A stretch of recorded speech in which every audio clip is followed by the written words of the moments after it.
ఈ కూటమి ప్రభుత్వం నిర్వహిస్తున్నటువంటి ఎన్టీఆర్ భరోసా పెన్షన్ పథకం ఎంతో ప్రతిష్టాత్మకమైన విషయం అందరికీ తెలిసిందే. అందులో దివ్యాంగుల పెన్షన్ గురించి ఈ ప్రెస్ మీట్ పెట్టడం జరిగింది. మనందరికీ తెలుసు, రాష్ట్రం ఎంత ఆర్థిక ఇబ్బందులు ఉన్నా కూడా ప్రభుత్వం ఏర్పడిన వెంటనే పెన్షన్ పెంపు విషయంలో పెట్టిన 3వ సంతకం మనందరికీ తెలిసిన విషయమే. దేశంలో ఎక్కడా లేనట్టు విధంగా, ఏ రాష్ట్రంలో కూడా చేయనట్టు విధంగా సుమారు 33,000 కోట్ల రూపాయలు రాష్ట్ర పెన్షన్ నిమిత్తమే బడ్జెట్గా ప్రతి నెల 2,700 కోట్ల రూపాయలని 65 లక్షల మందికి గత జూలై 1న మొదలు పెడితే ఈరోజు 63,71,000 మందికి ఈరోజు పెన్షన్ నిమిత్తమే ప్రతి నెల 1వ తారీఖున పంపిణీ చేయడం జరుగుతూ ఉంది. మనందరికీ తెలుసు, గౌరవ ముఖ్యమంత్రి గారు ఆయన 4వ టర్మ్ ముఖ్యమంత్రిగా చేస్తున్నప్పటికీ కూడా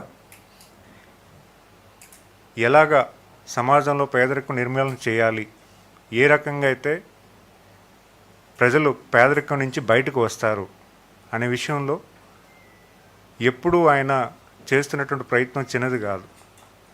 గతంలో డ్వాక్రా సంఘాలు ఏర్పాటు చేసి మహిళలు ఎలాగ అభ్యున్నతి తీసుకురావాలి, మహిళల ద్వారా ప్రతి కుటుంబం కూడా పేదరికం నుంచి ఎలా బయటికి రావాలని ఆయన తీసుకున్నటువంటి నిర్ణయాలు ఈరోజు దేశం అంతా కూడా ఆచరిస్తున్న జరుగుతూ ఉంది.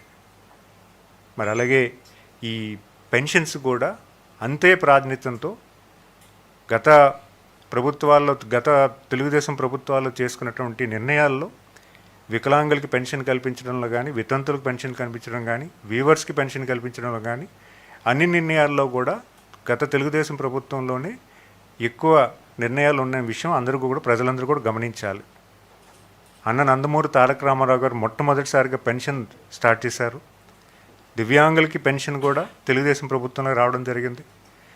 అండ్ ఎందుకంటానంటే ఇవన్నీ కూడా తెలుగుదేశం ప్రభుత్వ హయాంలోనే పెన్షన్ అనేది ఎవరైతే బలహీన వర్గాలు ఉన్నాయో వాళ్ళు పేదరికం నుంచి బయటికి రావాలి, కొంత సాయం చేకూర్చాలి, కొంత సాయం వాళ్ళకి అందితే ఖచ్చితంగా వాళ్ళు వృత్తి ధర్మాన్ని చేసుకుంటూ వాళ్ళు అదనపు ఇన్కమ్ కింద ఇది ఉంటుందని ఒక ఆలోచనతో ఇవ్వడం జరిగింది. మరి అంతేకాకుండా వృద్ధాప్యం పెన్షను ఈరోజు గ్రామాల్లో మేము ప్రతి నెల 1వ తారీఖు వెళ్తూ ఉంటే చాలామంది వృద్ధులందరూ కూడా చాలా సంతోషంగా ఉన్నారు. ఎందుకంటే ఈరోజు ఎవరి మీద ఆధారపడకుండా గౌరవంగా, గర్వంగా వాళ్ళు బతికే పరిస్థితి ఈరోజు గౌరవ ముఖ్యమంత్రి గారు అవకాశం కల్పించారు. ఎందుకంటున్నారంటే మేము వెళ్తున్నప్పుడు వాళ్ళు తీసుకొచ్చినటువంటి పలకరింపు కానీ, వాళ్ళు తీసుకొచ్చినటువంటి మాకు చూపించినటువంటి అభిమానం కానీ చాలా సంతోషం వ్యక్తం చేస్తుంది. ఎందుకంటే మీ ఇస్తున్నటువంటి చిన్న సాయం అయినా కూడా ఆ కుటుంబానికి, ఆ వృద్ధాప్యంలో ఉన్నటువంటి వ్యక్తులకి చాలా సంతోషాన్ని కలిగిస్తుంది.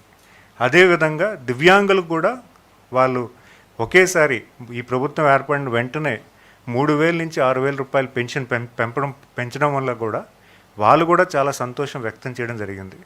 అలాగే హెల్త్ పెన్షన్స్ ఎవరైతే పెరాలసిస్ విక్టిమ్స్ కానీ, యాక్సిడెంట్ విక్టిమ్స్ కానీ, అలాగే మస్కులర్ డిస్ఫంక్షనరీ విక్టిమ్స్ కానీ వీళ్ళు ముగ్గురు కూడా 5,000 నుంచి 15,000 పెన్షన్ పెంచడం కానీ, మరి అలాగే అంతేకాకుండా మన సీకేడి క్రానిక్ డిసీజెస్ ఎవరైతే ఉన్నాయో తలసీమా patients, kidney patients and heart transplantation patients వీళ్ళందరికీ కూడా 5,000 నుంచి 10,000 పెంచడం కానీ ఇవన్నీ కూడా ఈ ప్రభుత్వంలో చేయడం జరిగింది.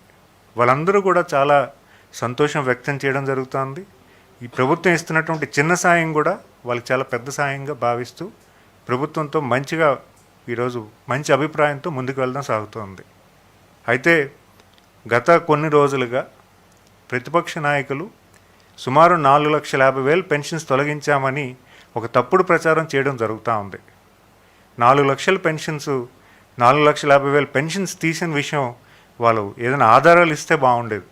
కనీసం ఏదైనా ఒక పలానా చోటు ఇన్ని పెన్షన్స్ పోయాయా కానీ, పలానా వ్యక్తికి ఈ పెన్షన్ తీసామని కానీ, ఎక్కడైనా ఒక్క వ్యక్తికైనా తీసామనే విషయాన్ని కూడా వాళ్ళు తెలియపరిస్తే బాగుండేది. ప్రభుత్వం వచ్చినటువంటి 15-16 మాసాల నుంచి ఒక్క పెన్షన్ కూడా తొలగించడానికి కూడా ఈ ప్రభుత్వం ప్రయత్నం చేయలేదు. ఎందుకంటే ప్రభుత్వం వచ్చిన తర్వాత సుమారు 65 లక్షల పెన్షన్స్ మంజూరు చేయడం జరిగింది, ఇవ్వడం జరిగింది. ఇప్పటికీ 63,71,000. ఈ తగ్గిన పెన్షన్స్ కూడా కాలానుగుణంగా ఎవరైనా స్వర్గస్థులు అవుతే వాళ్ళ నెంబర్ మాత్రమే ఇప్పుడు హస్బెండ్ చనిపోయిన వెంటనే స్పౌస్ పెన్షన్ కూడా ఇవ్వడం జరుగుతుంది. వెంటనే వాళ్ళు వెయిట్ చేయకుండా, ఎవరైనా వృద్ధాప్యంలో ఉన్నటువంటి వ్యక్తి చనిపోతే వాళ్ళ వైఫ్కి వెంటనే పెన్షన్ వచ్చే పరిస్థితి కూడా ఇప్పుడు చేస్తున్నాం. అంతేకాకుండా రీసెంట్గా 1,10,000 పెన్షన్స్ కూడా కొత్త ఇవ్వడం జరిగింది, స్పౌస్ పెన్షన్స్. ఎందుకంటే 2000 మేము చేసినటువంటి సర్వేలో కూడా స్పౌస్ పెన్షన్స్ ఇప్పుడు ఇవ్వడమే కాదు, గత ప్రభుత్వంలో కూడా చాలామందికి ఇవ్వలేదన్న విషయం మాకు తెలుసుకొని సర్వే నిర్వహించుకొని సుమారు 3 లక్షల మంది సర్వేలోకి వస్తే ప్రాణాలతో ఉండి ఈరోజు ఇంకా కొనసాగుతున్న ఎలిజిబిలిటీలో ఉన్నటువంటి వ్యక్తులు 1,10,000 కింద గుర్తించి వాళ్ళకు కూడా పెన్షన్ మంజూరు చేసి గత నెల నుంచి ఇవ్వడం కూడా జరుగుతూ ఉంది. ఇవన్నీ ఎందుకు చెప్తున్నానంటే ప్రభుత్వం చాలా చిత్తశుద్ధితో, చాలా మంచి ఆలోచనతో పెన్షన్ కార్యక్రమం అనేది పెద్ద ఎత్తున చేయడం జరుగుతూ ఉంది. దాన్ని ఓరవలేక, దానికి ఉండేటటువంటి మైలేజ్ని తట్టుకోలేక ఈరోజు ప్రతిపక్ష నాయకులు చేస్తున్నటువంటి విమర్శల్ని ప్రజలందరూ కూడా ఎవరు నమ్మబోరు అనే విషయాన్ని మీ అందరికీ రాష్ట్ర ప్రజలందరికీ కూడా తెలియజేస్తూ ఉన్నా.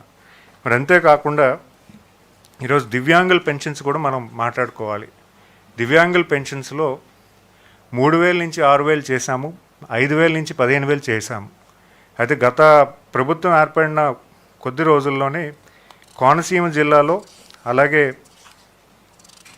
కడప జిల్లాలో కలెక్టర్కి వచ్చినటువంటి ఫిర్యాదుల మేరకు అక్కడ ఉన్నటువంటి కలెక్టర్స్ వెరిఫికేషన్ చేయగా గత గవర్నమెంట్లో చాలా బోగస్ డిజేబిలిటీ సర్టిఫికేట్స్ ఇష్యూ చేశారని, దానివల్ల అనర్హులు చాలామంది డిజేబిలిటీ పెన్షన్స్ తీసుకుంటున్నారనే విషయము వెలుగులోకి వచ్చింది.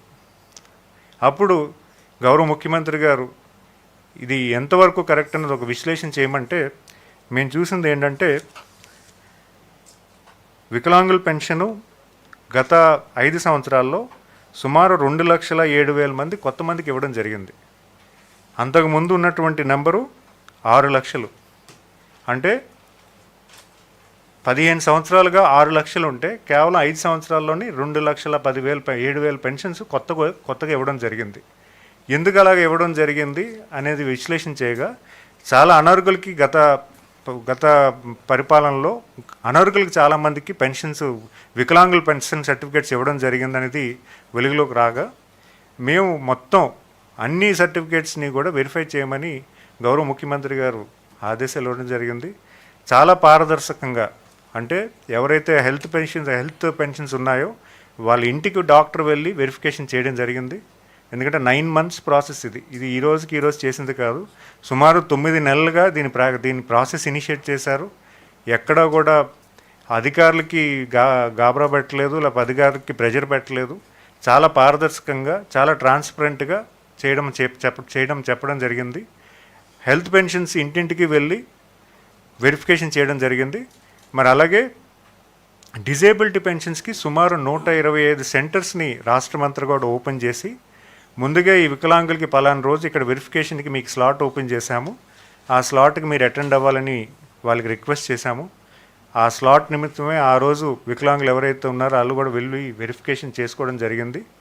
ఈ వెరిఫికేషన్ ప్రాసెస్ అంతా కూడా సుమారు 7,95,000 మందికి రీవెరిఫికేషన్లో 5,50,000 మందికి సుమారుగా రీవెరిఫికేషన్ ప్రాసెస్ కంప్లీట్ అయింది.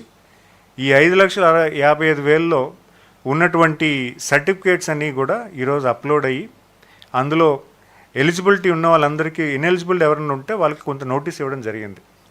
అందులో కొన్ని టెంపరీ సర్టిఫికేట్స్లోకి కన్వర్ట్ అయ్యాయి. అంటే గతంలో మనకి ప్రాసెస్ లేకపోవడం వల్ల, అంటే సర్టిఫికేట్స్ అనేవి కొన్ని మాన్యువల్ సర్టిఫికేట్స్ కూడా ఉన్నాయి గతంలో ఉన్నటువంటి మనకి యాక్చువల్గా డిజేబిలిటీ యాక్ట్ అనేది 2016లో వచ్చింది. అది అంతకు ముందు ఉన్నటువంటివన్నీ కూడా మాన్యువల్ సర్టిఫికేట్స్. సో మాన్యువల్ సర్టిఫికేట్స్లు అన్నీ కూడా కొన్ని టెంపరీ సర్టిఫికేట్స్ కింద కన్వర్ట్ అవ్వడం జరిగింది. కానీ వాళ్ళకి ఎలిజిబిలిటీ ఉంటే మాత్రం వాళ్ళకి 40% కన్నా ఎక్కువ ఉంటే మాత్రం వాళ్ళకు కూడా అరుగుల్లో కలపమని చెప్పి మన గౌరవ ముఖ్యమంత్రి గారు నిన్న మాకు అందరికీ కూడా ఆదేశాలు ఇవ్వడం జరిగింది. సో వాళ్ళు కూడా కన్సిడరేషన్ చేస్తూ రేపు పెన్షన్ వాళ్ళకి ఆగకుండా చేయడానికి కూడా మేము కార్యాచరణ చేస్తున్నాము. అంతేకాకుండా ఇప్పుడు వీళ్ళల్లో ఎవరైతే డిస్క్వాలిఫై అయ్యారో వాళ్ళల్లో వేరే పెన్షన్ అర్హత ఏమైనా ఉన్నా కూడా వాళ్ళు కన్వర్ట్ చేస్తున్నాము. ఆల్రెడీ సుమారు 20,000 మంది వాళ్ళకి ఓల్డ్ ఏజ్ పెన్షన్లో కన్వర్ట్ చేసాం. ఎవరైతే డిజేబిలిటీ పెన్షన్స్లో ఇనెలిజిబిలిటీ వచ్చారో 20,000 మందికి ఓల్డ్ ఏజ్ పెన్షన్లో కన్వర్ట్ చేయడం జరిగింది. ఒకవేళ ఎవరైనా విడోస్ ఉన్నా కూడా వాళ్ళని కూడా కన్సిడర్ చేసి విడో పెన్షన్లో కన్వర్ట్ చేస్తున్నాము. ఇంకేదైనా అర్హత వాళ్ళకి ఉంటే వాళ్ళకి వెంటనే కన్వర్ట్ చేసి ఈ నెల నుంచే వాళ్ళకి పెన్షన్ వచ్చే పరిస్థితి కూడా ఈ ప్రభుత్వం కార్యాచరణ చేస్తున్న విషయం మీ అందరికీ కూడా తెలియజేస్తున్నాను. ముఖ్యంగా మనం చెప్పాల్సింది ఏంటంటే మీ అందరికీ కూడా రాష్ట్ర ప్రజానికి అందరికీ కూడా ప్రభుత్వం చాలా చిత్తశుద్ధితో పెన్షన్ కార్యక్రమం పెద్ద ఎత్తున చేస్తుంది. ప్రతిపక్షాలు చేస్తున్నటువంటి ఆరోపణలన్నీ కూడా మీరు తిప్పికొట్టండి. ఎందుకంటే ప్రతి నెల 1వ తారీఖున మీ ఇంటికి వచ్చి మీ సమస్యలు తెలుసుకుంటూ పెన్షన్ ఇవ్వడమే కాకుండా మీ అందరితో పాటు ప్రజలందరూ గౌరవ ముఖ్యమంత్రి గారు కూడా పెన్షన్ పేదల దినోత్సవం కింద ఆయన కూడా ఏదో ఒక రాష్ట్రంలో ఏదో ఒక గ్రామంకి వెళ్ళి పెద్ద ఎత్తున టైం ఇస్తూ ఈరోజు P4 విధానం కూడా తీసుకొచ్చి P4 విధానంలో కూడా బంగారు కుటుంబాలను ఐడెంటిఫై చేసి వాళ్ళని మార్గదర్శకులు లింక్ చేసి వాళ్ళని అప్లిఫ్ట్ చేయడానికి కూడా కార్యాచరణ చేస్తున్నారు. ఇవన్నీ కూడా కార్యాచరణలో భవిష్యత్తు కాలంలో ఖచ్చితంగా 10 ఏళ్ళు 15 ఏళ్ళలో ఖచ్చితంగా ఆంధ్రప్రదేశ్ అనేది ప్రపంచ పటంలో నిలపాలి. ఒక మంచి పరిపాలన ఈ రాష్ట్ర ప్రజానీకంకి అందజేయాలనేది ఈ ప్రభుత్వం తాలూకు ముఖ్య ఆలోచన అనేది మీ ద్వారా ప్రజానీకం తెలియజేసుకుంటున్నారు.